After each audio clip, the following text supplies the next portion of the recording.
Here we go. We're being recorded. And good morning. And now that we've gotten through the 125B, welcome to everybody. I'm not going to go back and explain it again, but there is a simple explanation of why we're doing 125B. That means there is an A, of which we posted last week. By the way, there was no video last week, only the slides. And the reason is because I was on that trip and I was in my hotel room and only had my iPad, and I didn't know how to, I don't know if you can. I don't know if you can record the screen and interact at the same time. I don't know, but I was not successful in that. But we do have the slides, and then we'll follow up today. Primarily just by way of review. Last time we looked at only verse 56. Week 125 was originally 56 through 59, but I chose to just look at 56 last week with this technical term, my day. What did Jesus mean by my day? What he is explaining and what the crowd understands are two very different things. So we have our model that we've looked at numerous times. And review last week, Abraham was a person, this reflects my understanding. Abraham was a person who believed God in the now, right in the now, taking the actionable steps which verified his belief.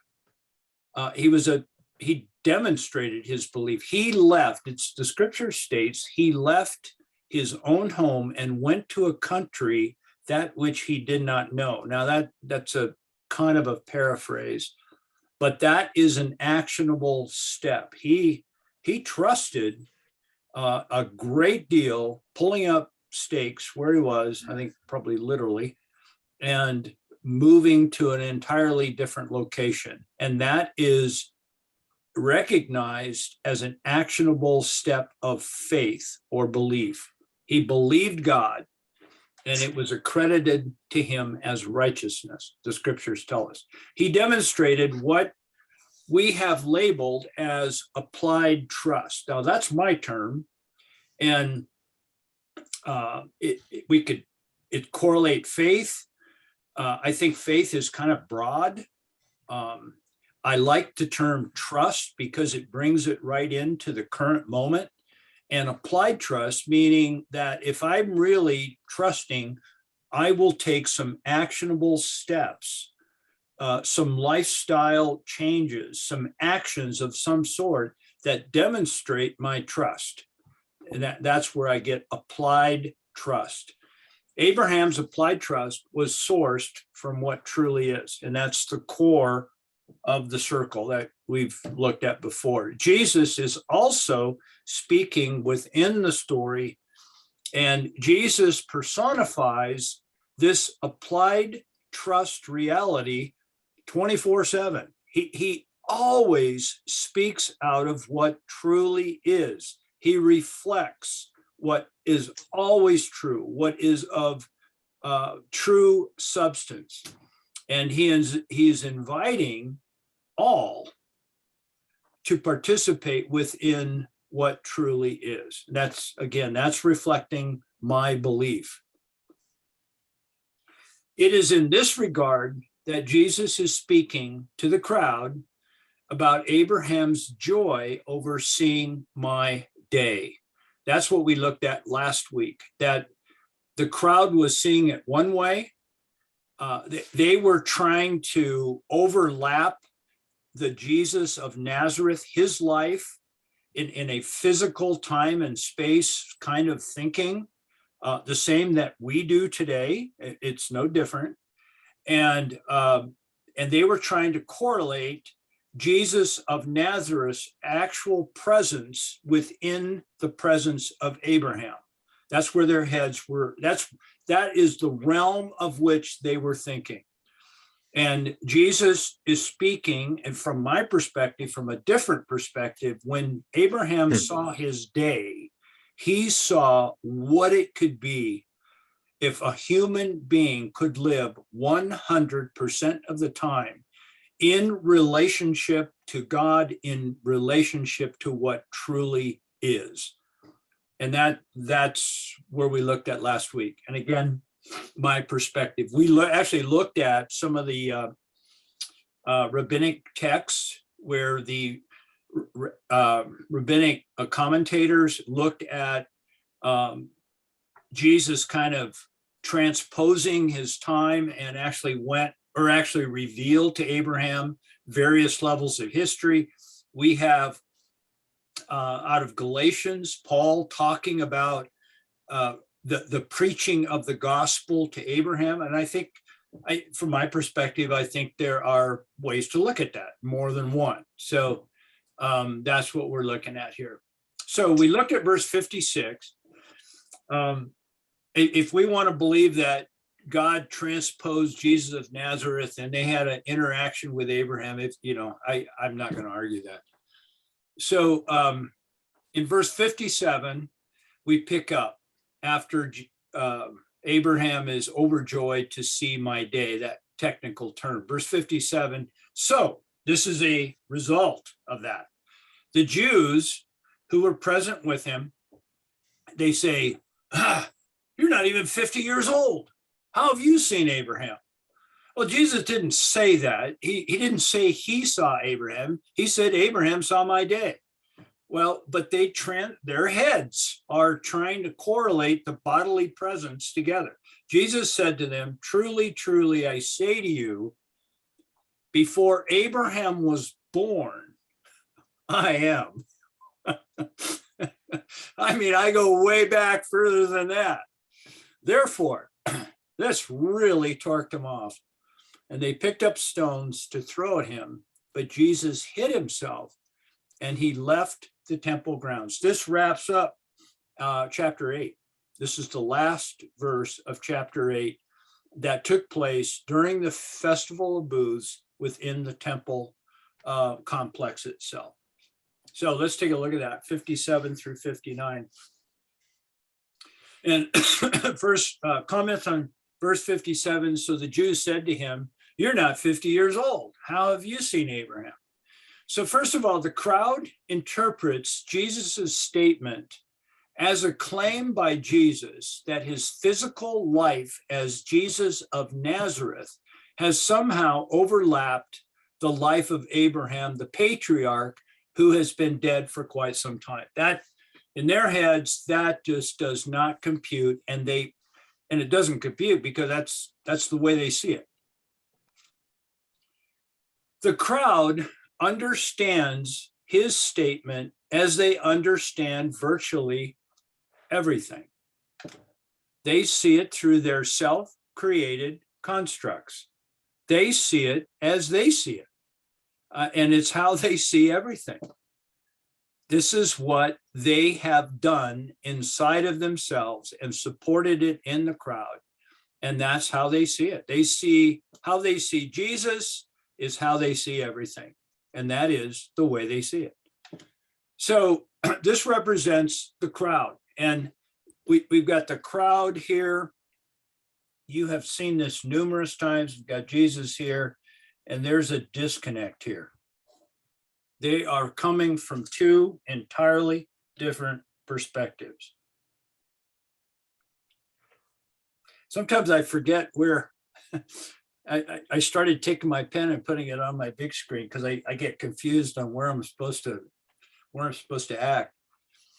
And thus they demonstrated, this is the crowd, why they are unable to grasp what truly is, because they see it their way. They don't see an alternative. So I put this in here as a note. When you see a note in yellow, it's usually a little smaller, a little story here. A few weeks ago, I was thinking about this study, not you guys, but the text, because I'm preparing. And I've been thinking about, in my life, I have really become aware how resistive I've been to lots of things, just this resistance. It's like water on a duck's back. When water comes in, it just this action of repelling, how repelling I have been just by nature. And I went up to my wife and I said, "Hey, you want to hear my new statement? Like I'm really proud of it, not." And she says, "Not really." But I said, "Okay, here it is."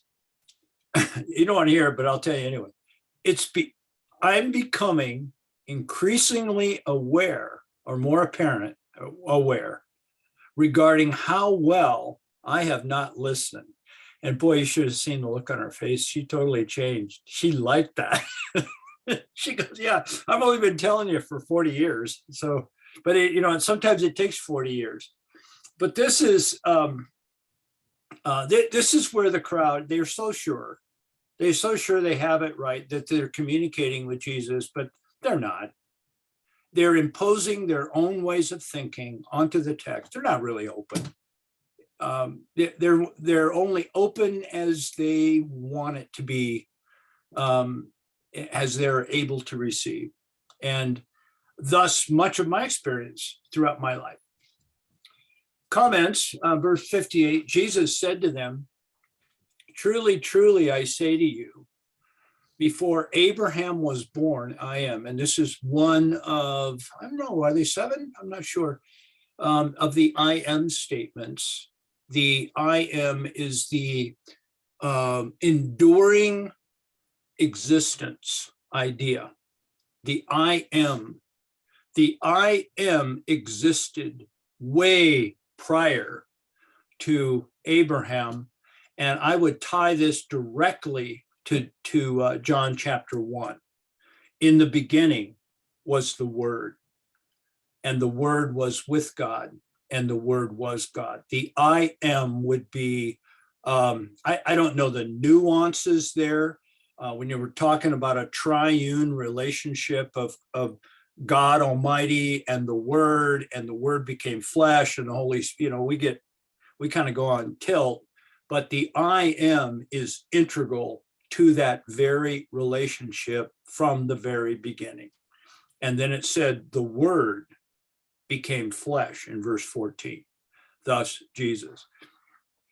Jesus now concludes his comment by pointing the crowd to what has always been true, experienced by some, like Abraham, personified by Jesus of Nazareth, 24/7, and available to all right here, right now.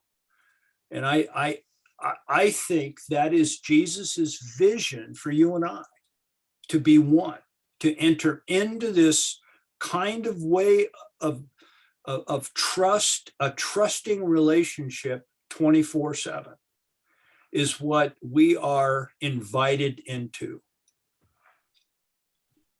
Some, like Abraham, actually experienced it. He did. He had times where he experienced it. Thus, what Jesus has talked about has always been present through I am. It's always been there. Always been. It didn't start with Jesus, is my point. Big point. I think God has always been the seeker, and that this has been present from the very beginning. Before Abraham was born, I am. In harmony with how he has talked about death within this study, verse 51, remember where he says, "He that believes in me will never die." Remember that week we talked about that? We grappled with that. I mean, that's a hard saying. But I think this is actually in harmony with that.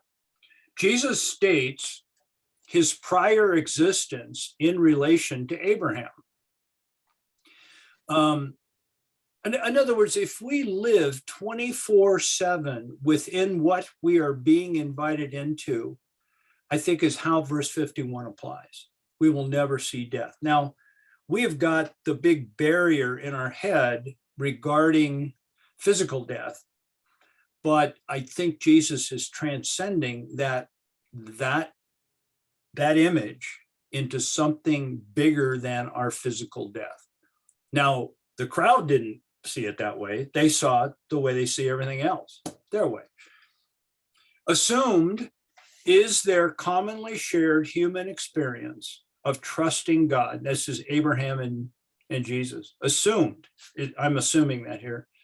They had a commonly shared human experience of trusting God through applied trust right here, right now. Difference, Abraham tasted, Abraham applied it at moments in time, and it was accounted to him as righteousness. And Jesus demonstrated it and lived it out 24/7, 100% of the time. What they have commonly shared has always been available and has always been true. It is within this regard that Jesus correlates his life to Abraham. Now, what kind of outcome here? Whoa. Therefore, as a result of all of chapter 8, this dialogue, this moving, this interaction that we have looked at for a number of weeks, the crowd, picked up stones. Where they got the stones, I'm not sure, but they got them.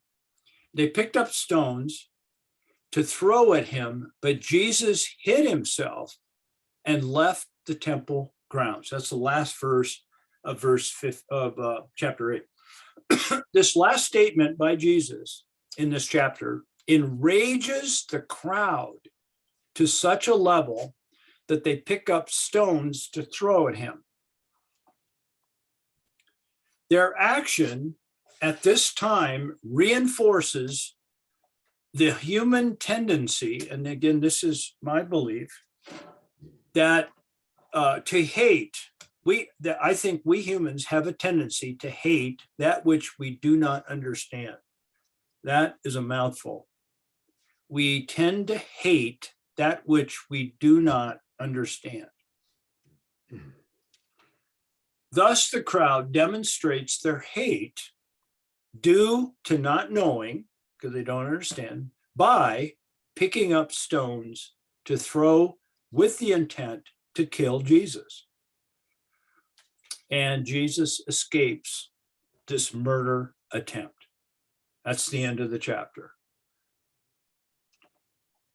Another side note here in yellow. What is now? This is like I'm backing off here and just making a comment to the comments of at the end of the chapter, 30,000 foot view.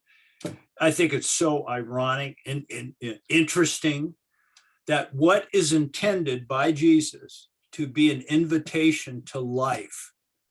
There is nothing in this chapter outside of invitation to life that I can pick up.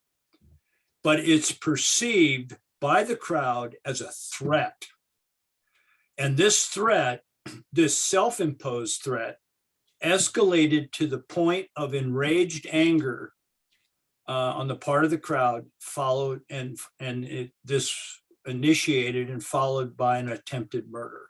They try to kill Jesus. They try to kill Jesus because of a self-induced, escalated response, self-created. So here's the table, or a summary and table time. And what I chose to do this week is to show the crowd's progression throughout this, starting at around verse 30, I think it is. Remember the triangle? And we looked at 5 points on this triangle that the crowd were continually boxing themselves into a narrower and narrower construct because of what they were doing. Number one, early on, I think around verse 30, they say, we are Abraham's children. Abraham is our father, 2 statements. In both of these, they're bolstering their own position. We are this. We have done this. We were born into this. This is our position. We're solid. That's what that means. They're bolstering their position to Jesus. The second thing they do is this escalated response. is indirect accusation. This is where they said to him in chapter 8, we're not born of fornication. We're not bastards. And that'd be another way to say it. I think that they are indirectly accusing Jesus because they knew something about his background. Later, they get more severe, more intense through direct accusation, where they say, well, okay, now we know. Now we know you have a demon and you are a Samaritan. That's what they said to him. Direct accusation. And then based on this story that they have created, they're doing this. They create out of this here, they create their own self. I changed that this morning to make it shorter.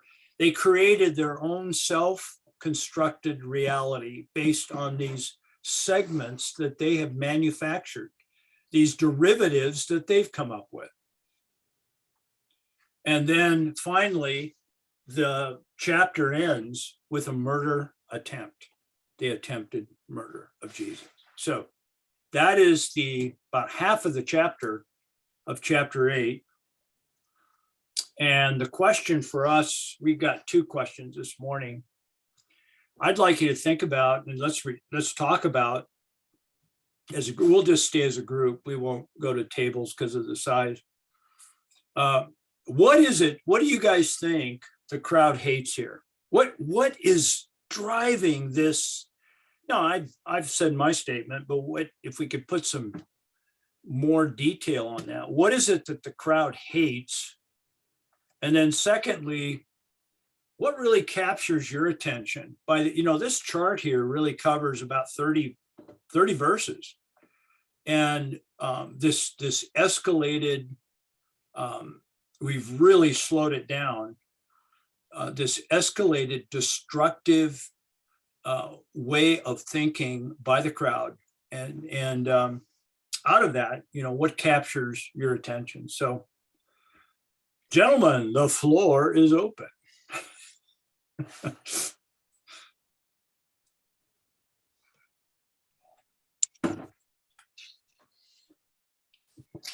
I'm fascinated when they claim him being a bastard. Obviously, there's overtones that follow the rumor mill all the way back from from Mary.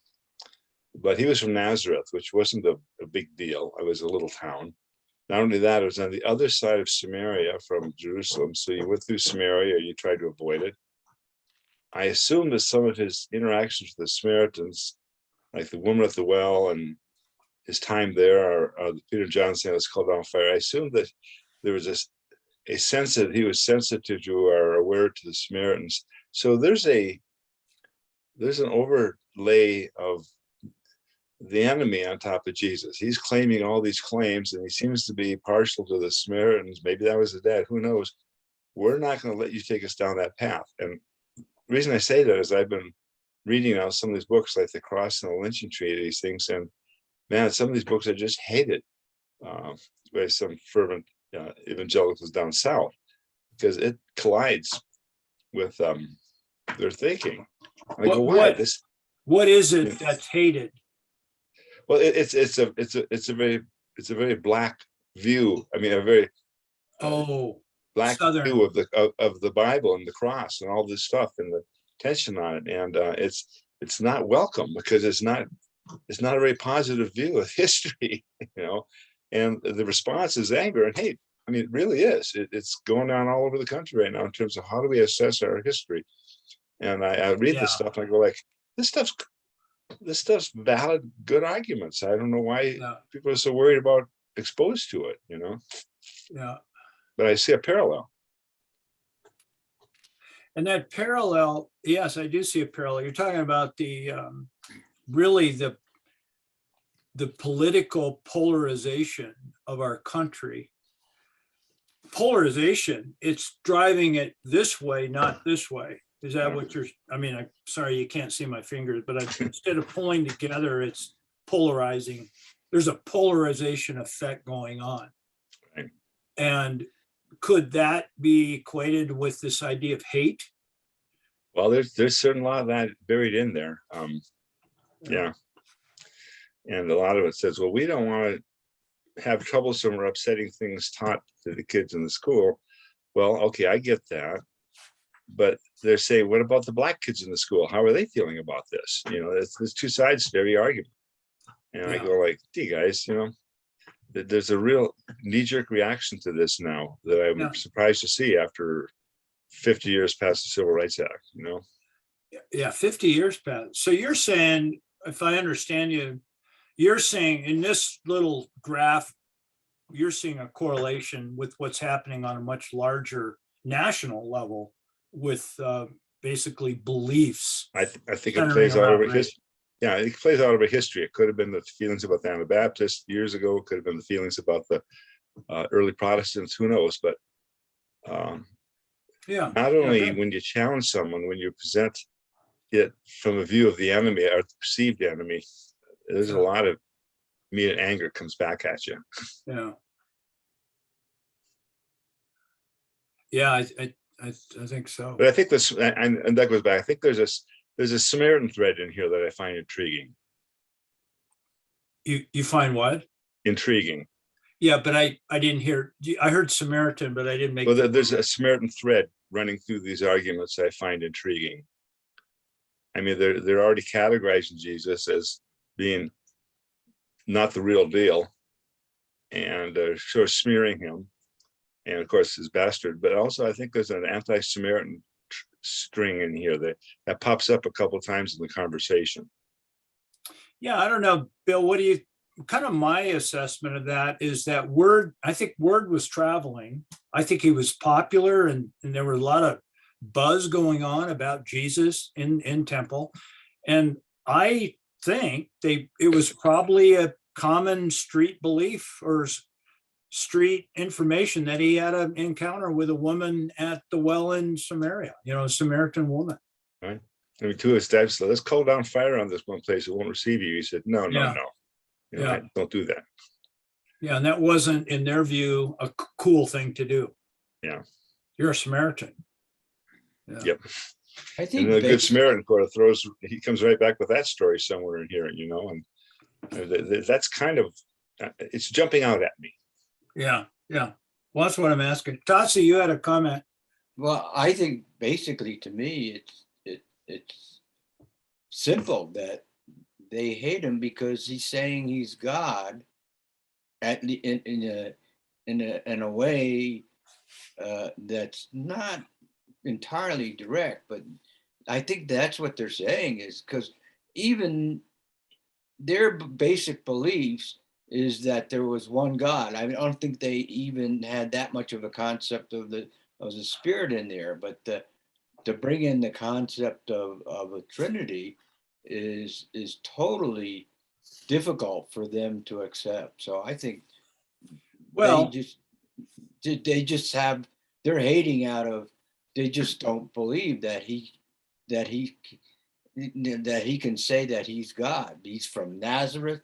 It's like Bill pointed out, he's helped Samaritans, so they have no concept of what Jesus's role is, which is to bring God's love to the world. They have no concept of that. Well, let's go down that path a minute. Tatsi, the crowd, I think we would both agree on this, that the crowd or the Jewish population were generally looking for a Messiah, a Christ. Ooh, where'd you go? Oh, there. And I'll take that question in just a minute. But yet, Jesus is stating right there in front of them, hey guys, but they reject him. They hate him. They're looking for something. They're looking for a Messiah, but they're rejecting him. Maybe Dave has some insight. Are you responding to that question or go ahead? I'll let you talk, Dave Brown. Mostly just kind of a general comment on the discussion here. My kind of counter question would be, do not any of us today in our denominationalism say the same things? Oh my gosh, don't go there. Oh my gosh, that can't be that's just, it's you can't do that. You can't think that. You don't believe that, do you? So we all have that in us, and Yeah. it's like Mike is saying, whenever whatever platform we're on, whatever track we've been running on, particularly if we've been running on it for a long time, if something comes along to suggest that we made a wrong turn somewhere, or not even so strongly that, but maybe that we're missing part of what the Father has for us, it's hard for us to use Mike's phrase, it's hard for us to let go. Yeah. Well, the original Hebrew for I am actually goes way back to the Father's very first conversation with Abraham, Anarchy, and it's a non, how do I say it? That it has no tense. It's the meaning of I was, I am, and I will be. And that was the nature of God that Abraham immediately understood. And I don't believe the Jews of Jesus' day understood that, and I'm not sure that a lot of us today understand that, the incarnate God. Yeah. Good. Thank you, Dave. Yeah. Thanks for that. Thanks for that insight into Abraham. I'd like to know that. That's really interesting, because that's really what I am. It's really hard for us to grasp that, but it's a continuance, always has been, and always will be. I marvel at the degree of the response people have to disagreeing with one another. That they pick up stones to kill them. That's amazing. That makes sense to them somehow. Like, I don't agree with what you just said, and so let me see. I could, on one hand, I could walk away and have a sandwich, or I could throw a rock at you and kill you. Yeah. I think I'll kill you. That makes sense to them. Yeah. And I remember, I think it was about 11 years ago. I probably should remember, my mom passed away, and being raised Roman Catholic, we had a Roman Catholic funeral at her church, St. Catherine of Siena Church, and it was a high mass, and it was lovely. I at the time was not Roman Catholic. I had, whatever conversion means, I had stopped being Roman Catholic, and I, became a Lutheran or something, not Roman Catholic. And so I sat there, and so they had communion, and the priest came by, and they had the Eucharist, which was part of the Mass. And so they administered communion to everyone, and making special efforts to the family. And my wife at the time was sitting next to me, and she refused to take communion. And I do what you want. I'm not, this certainly isn't the time to get into a theological treatise on transubstantiation and metaphor and whatever. Yeah. We're at a funeral. We're at a funeral. Yeah, my mom's laying there in a box. I mean, this isn't where we're going with this, but you do what you want. And but that was her response from her own conscience, and I thought no ill of her, really. But my sister asked, like, what's the deal? Well, why wouldn't she take communion? And I said, well, she thought that she wasn't, it wasn't an open table, and she's not Catholic, and I try to lighten it up, and like she felt unworthy to be there and to Yeah. accept, to be part of it, and yada yada yada. I'm like, oh my Lord, is this where we are? Is this what Yeah. this has become? We've gone from a symbolic thing to a physical thing to a I'm going to throw a rock at you and kill you thing to you can't come into the church thing. Disagreement can't just be we don't agree. That's why we have two separate skulls. Yeah. Inside your skull, you think your way. Inside my skull, I think my way. I don't know. One day we'll know as we're known. But right now, we don't agree. But somehow or another, it makes sense to these guys. Let's kill them. And like what Dave said, that's still going on. That's going on from pew to pew. Maybe they don't pick up stones and hit each other, but they may move to the other side of the aisle or something. Yeah. It's insane. Yeah. Stay away from that. Stay away from that person. They're dangerous. They're dangerous. His doctrine might rub off on you. There certainly are many verbal stones cast. Well, yeah, if you have a demon, well, it's only one thing to do with someone who has a demon, That's right. There's, Demon, and as you're saying that, Vincent, I'm thinking about, this could go all the way back. I even Tatsi and anyone else could understand this. The prior step for killing somebody is to dehumanize them, to categorize them in a category of something less than human. Whether you're a gook in Vietnam or whether you're a damn German, but to somehow put them less than human, you got to get to that step first. Once you've arrived at that step, murder, killing them becomes a non-issue. It's like that they're trying to take them down that path. Yes, you're claiming to be God, and we know God. All this is religious stuff, but there's sort of you're a bastard, you're a Samaritan lover, you're all this stuff. We can't line up with you, and now that we've defined you, we can kill you. Yeah. I watched a thing on 60 Minutes this weekend about these graves they found in Canada of American or Canadian Indians that were, buried somewhere in a backyard. And, being a Catholic, Roman Catholics believe in penal substitutionary atonement. That's their theory that they run on. They think that Jesus Christ paid the price in your stead, as most Christians attest to. And if you don't ascribe to that, you have no hope of salvation. You're dead in your sins, and that's the end of that. And so we have to come and tell you about this, and you're never going to learn it in your teepee. So we're going to have to drag you out of that culture, put you in the wars, teach you English, and we're saving you. I know it's rough. I know it's hard. I know you're crying for your mama, but it's for your own good. So it started out as something that they probably told themselves was a good thing. And it turned into a nightmare.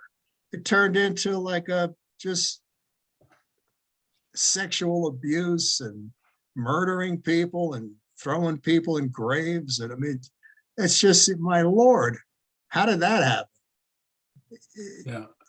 It's crazy. Just crazy. Yeah, you're talking, I don't know the story, but it sounds like a mass grave that was discovered from people who were tortured or killed. This stopped like 20 years ago. This was pretty contemporary. Yeah, this was, they weren't necessarily killed, but there were these schools where they took all the children away from their parents, from the Indians, to educate them and make them good Christian kids. And at those schools, a lot of them died, and they were just thrown in these graves.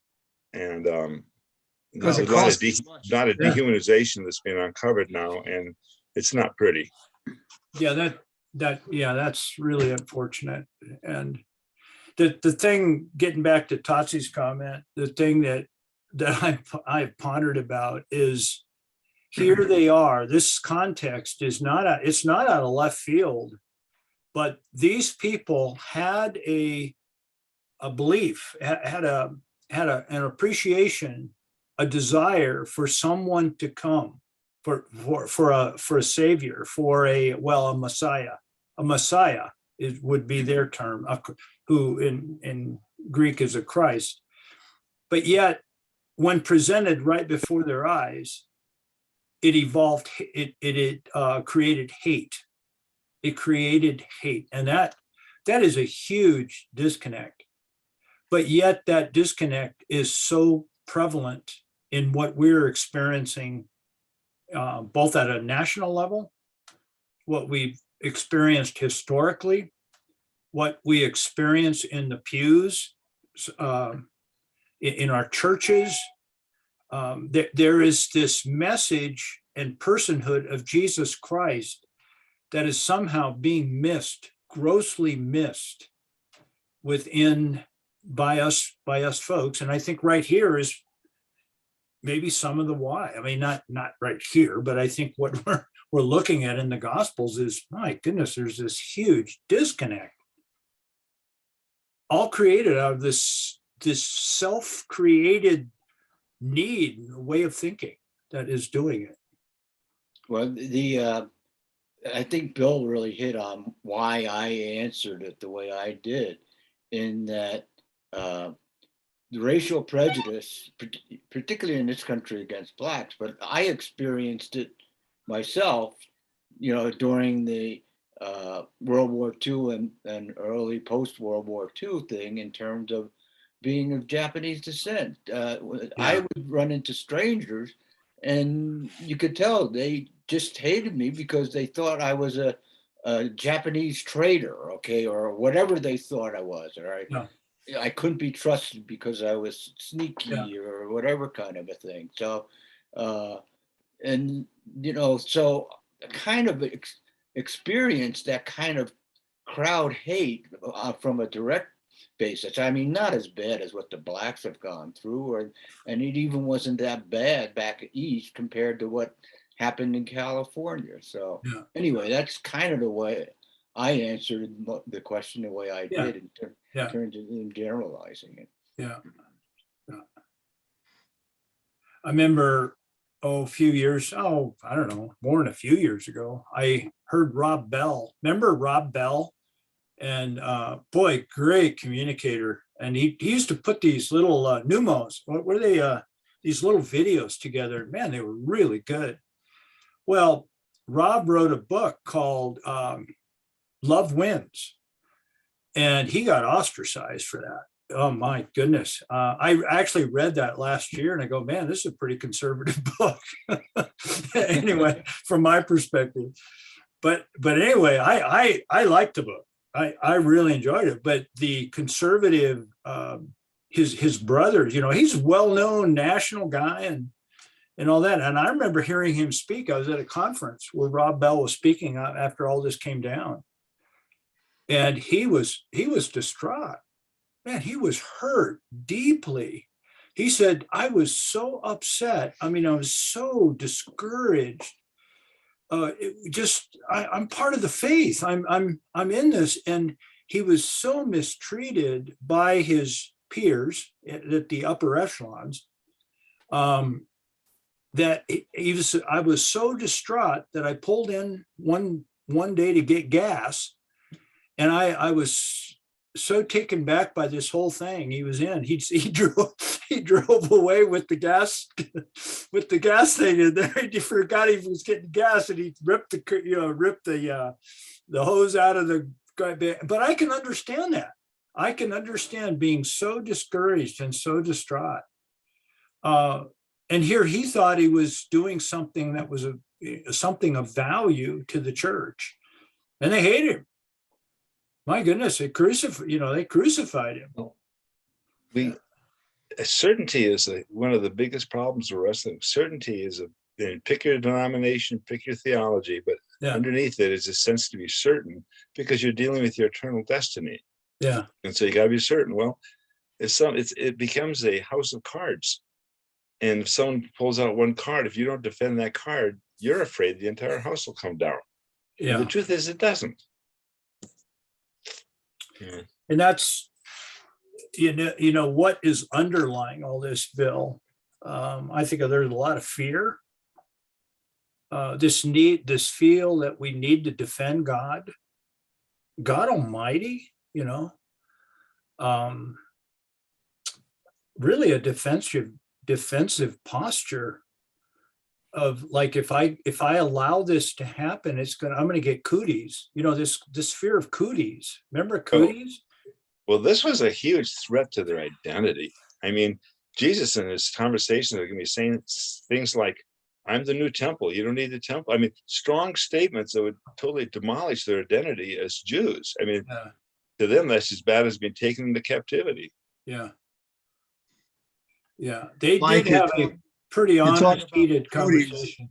Go ahead. You talk about cooties. That's what their argument sounded like to my ear. It was like a high school schoolyard thing. It was like Jesus is talking and they're refuting him and saying, yeah, listen to the guy with the shirt, check him out. I'm not listening to him. What kind of a hairdo is that? I'm not listening to him. He has no integrity. He's got last year's clothes on, and they were just like silly arguments. They weren't substantial arguments. They weren't arguments of meaning. They were arguments of geography and lineage and things that really meant nothing. Well, I want to change that a little bit, Vince. It meant something to them. He wasn't a random guy just doing this stuff. He was a guy that's making some messianic claims, and he was up there. Their hopes were in him. So they had to make a decision, and they were making it as this conversation progressed, whether or not they're going to put him in the position of Messiah. And if he's not the Messiah, he's a heretic, or in their case, blaspheming, and kill him. And it's all going to do whether or not they want him to be their Messiah. And the answer was they didn't want him to be their Messiah. So it may have been cooties, but in this case, it was very serious stuff to them. And I think they ignored all of the miracles that he had done. Yeah. I mean, Yeah. That's kind of what drew them to him. And then they totally ignored it in terms of their thought process. Yeah, we're going to see that in chapter 9. That's where I'm working. It's quite amazing. This question I had, I really thought a lot about it. What is it the crowd actually hates here? And we've been talking probably at a layer at, of what's going on, but God, what is driving this? And I've been toying with the idea of self-hate. Do they actually hate? I'm kind of throwing this out. I don't have an answer to this. I don't think it's a simple answer, but I think it's human. It's created from within the individual and then adopted to the crowd as they all, that's what we got to do. They adopt it and it grows, and it's this hatred. But what is driving that? It's, outside of the human condition that we're in. We just can't let go. But Dave was talking about let go of our own way of seeing things. And it's really developed into, I don't know, what do you guys think? What do they really hate here? I suggest that part of Oh. what the crowd is dealing with is just what's been said here. The Jews, let's say John Doe Jew of the time, not the Pharisaical elite and all the rest of that. The John Doe Jews, physically, politically, all the rest of that, are confused, desperate, wanting, needing. They want this Messiah. They want to get out from under this Roman oppression, all these kind of things going on. And to me, it seems to be largely a case of the non-spiritual dog wagging the spiritual tail. Their spirituality has become suppressed by the quote unquote physical and emotional and psychological realities of their day. So they're looking for an immediate fix, and now this guy comes in and he's, in a sense, pulling them back into their spiritual beings, and they're being dragged kicking and screaming back into it. You know, their roots are correct. Their roots Yeah. are valid. Yeah, he says Uh, that. Yeah. but their fruit has become very, very spoiled and unbeneficial. And so, and I think when we get desperate, we're all kind of that way. We lash out at someone who pokes and prods us to the extent of, oh, you may be right, but go away. I don't want to hear that. Yeah. Yeah, it can actually get that overt. You may be right, but I don't want to hear it right now. John, what's Yeah. going through your mind? That's right. Yeah. Well, I'm not so sure it's personal. I mean, it's personal, right? And you see it, Mike, from an individual level and fear. But these issues that have come up here are the core of Judaism. So the chapter starts out with a woman in adultery, and I know it's just kind of stuck in there, but the point is the Jews thought they had a law, and well, they do have a law, right? And the law says, do this, right? You do that, and this is what happens. And Jesus gets crucified for saying, I am. He gets crucified for blasphemy. So the good Jews of the day wouldn't even say the word, Yahweh or God. It was too holy. And here comes this person in the flesh saying, I am. And referring back to, when Moses says, who are you, right? And he says, I am that I am. That was his name. And, it is the existence, idea. And, there's lots of things, but that was his name. And Jesus is claiming to be God. And so that's a deal breaker. And the law said that we could kill him, right? Blasphemy. So they had finally had enough. So what the crowd hates, yeah, it's personal, but it's huge. It's a deal breaker. It's somebody upsetting everything they believed in, right? Everything a good Jew would believe in. Jesus is turning the tables on that. It wasn't just him doing stuff on the Sabbath that, that ticked them off, right? Because that was breaking the law. And every time you turn around, he's not washing his hands like he should. He's not fasting. They're breaking all these little laws. But this idea of saying you're God, that's it. That's a deal breaker, right? God is God. He's holy, holy, holy. And he had gone over this whole chapter, says that. 24 says, you'll die in your sins, for unless you believe that I am he, you'll die in your sins. And then he goes on in 28, and he says, when you lift up the Son of Man, then you will know that I am he. He says, you're really not going to get this till you crucify me. And when you lift me up, that sounds like John 3, right? When he's having that conversation with Nicodemus, as Moses lifted up the Son of Man will be lifted up in John 3. So you won't really get it until, I die on the cross, that you lift me up, and then I'm resurrected. Mhm. Kind of hard stuff, mystical. I call it mystical stuff, kind of, hard stuff to wrap your head around.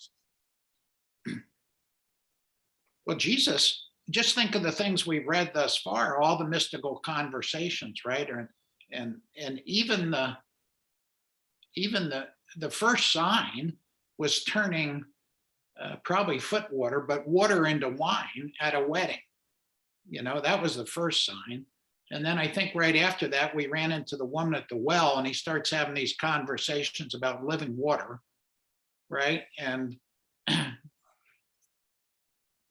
that are just, out there, and worship. And the Samaritan comes back and says, we worship on this mountain. And she says, I think you're a prophet. And then he says,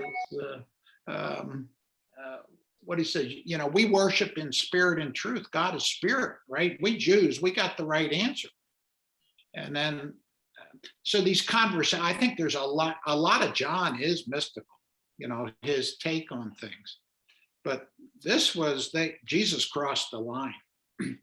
But Jesus gives him an out in that passage where he says, if you don't believe my words, at least believe the miracles I do. He backtracks a bit and gives them something that's tangible they can hang on to prove his messianic label. He says, okay, don't buy my words, but look at the miracles. Start from here, which is a very tangible thing. You kind of hit on a very pertinent thing. I think, Bill, when you mentioned a minute ago that these things are hard to get our minds around. And I think that's a key part of our struggle, is because I believe that ultimately our faith or our trust is not a mental exercise, it's a spiritual exercise.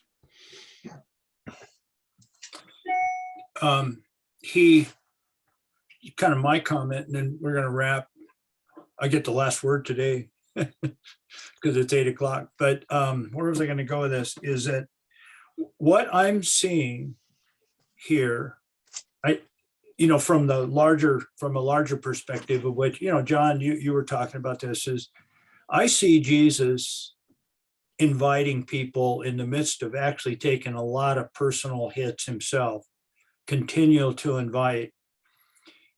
The response of the crowd, and I would say this has been pretty much all the way through 8 chapters, has been, instead of asking more questions and leaning into what they don't understand, what do you mean, Jesus, that Abraham saw your day? Okay, explain that. I don't get that, Jesus.